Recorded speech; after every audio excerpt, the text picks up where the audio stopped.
সবাই মনে করি যে টেন্স মনে হয় অনেক কঠিন, 12টা টেন্সের নিয়ম শিখতে শিখতে আমরা অনেক সময় আউলবাউল হয়ে যাই। কিন্তু সত্য হচ্ছে টেন্স বাংলা ব্যাকরণ শেখার চাইতে অনেক সহজ। আজকে আমরা আলোচনা করব প্রেজেন্ট ইনডিফিনিট টেন্স বা প্রেজেন্ট সিম্পল টেন্স নিয়ে। কারণ প্রেজেন্ট ইনডিফিনিট টেন্সকে আবার অনেকেই প্রেজেন্ট সিম্পল টেন্স বলে। সো আমরা প্রথমেই চলে যাব সরাসরি আমাদের বোর্ডের মধ্যে।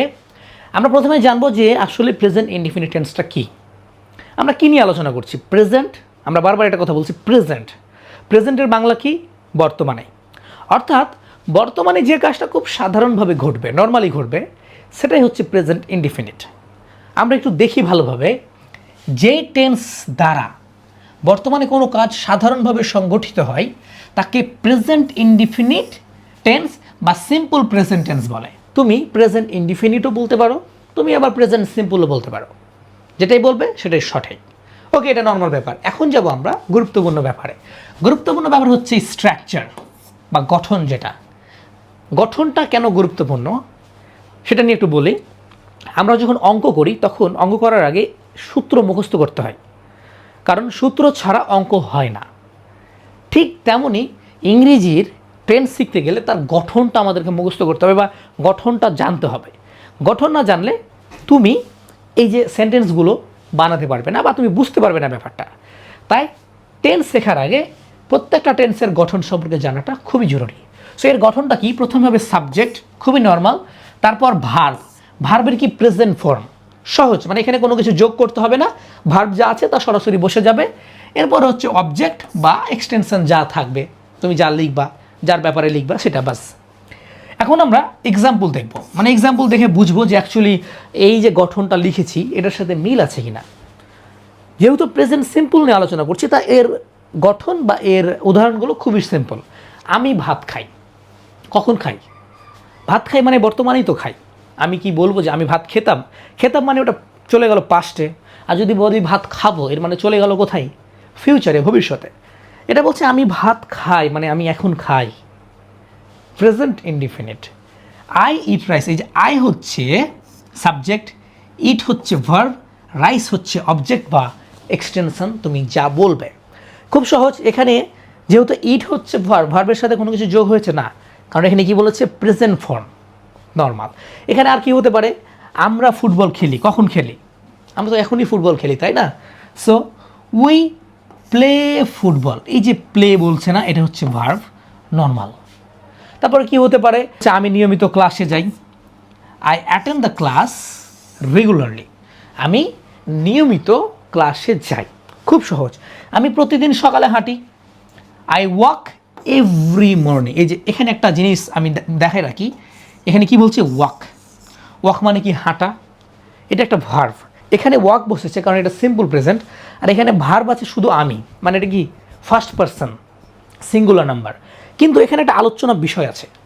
আলোচ্য বিষয় বা লক্ষণীয় বিষয় হচ্ছে সাবজেক্ট যদি থার্ড পারসন সিঙ্গুলার নাম্বার হয়। এটা ভালো করে দেখো, সাবজেক্ট যদি থার্ড পারসন সিঙ্গুলার নাম্বার হয় তাহলে ভার্বের সাথে এস বা ইএস যোগ হবে। সাবজেক্ট যদি থার্ড পারসন সিঙ্গুলার নাম্বার হয়, ভার্বের সাথে এস বা ইএস যুক্ত হবে। থার্ড পারসন সিঙ্গুলার নাম্বার কোনগুলো?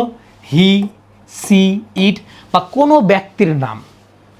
হি, সি, ইট বা কোনো ব্যক্তির নাম। এখন এই জিনিসগুলো মুখস্থ করতে হবে, যে সাবজেক্টের পার্সনটা জানতে হবে। পার্সন যারা পড়নি তারা একটু পার্সনের ক্লাসগুলো দেখে নিবে, কারণ পার্সন জানলে এগুলো তোমার কাছে সহজ।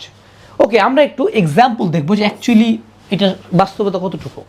এখানে বলছে সে প্রতিদিন সকালে হাঁটে। সে প্রতিদিন সকালে কী করে? হাঁটে। হি ওয়াকস, এই যে এস যোগ হয়েছে এখানে একটা। কি বলেছে? সাবজেক্ট যদি থার্ড পারসন, এই যে এখানে হি বসেছে, আমি যেহেতু এখানে হি আছে, এখানে আমি একটু ঝামেলা করবো। এই যে হি, যেহেতু subject third person singular number, সেহেতু ভার্বের সাথে এস যোগ হয়েছে। এভরি মর্নিং, হি ওয়াকস এভরি মর্নিং, সে প্রতিদিন সকালে হাঁটে। আরেকটা উদাহরণ, সে কি স্কুলে যায়? প্রশ্ন করছে, সে কি স্কুলে যায়? সে কি? তার কথা বলছে। আমি, তুমি ছাড়া সব কিছুই হচ্ছে থার্ড পারসন। সো কি? Does he go to school, এই যে ডু থেকে এখানে ডাজ ইএস যোগ করা হয়েছে। এখানে ইএস আছে না? তুমি প্রশ্ন করতে পারো যে ডাজটা আগে বসলো কেন, হি পরে বসলো কেন? ইন্টারোগেটিভ সেন্টেন্সের ক্ষেত্রে মানে প্রশ্নবোধক সেন্টেন্সের ক্ষেত্রে সবসময় ভার্ব আগে বসে, তারপর বাকিগুলো বসে। ওকে, এই জন্য ডাজটা আগে বসেছে। তারপরে হচ্ছে রহিম প্রতিদিন বই পড়ে। এই যে রহিম, আমি বললাম না যে এখানে যদি কোনো ব্যক্তির নাম বোঝাই তাহলেও ভার্বের সাথে এস বা ইএস যোগ হবে। রহিম রিডস, রিড আর এস যোগ হয়েছে। আমি সরাসরি রিড বলতে পারতাম, READ, রিড। যদি এখানে আই থাকতো, I read book every day.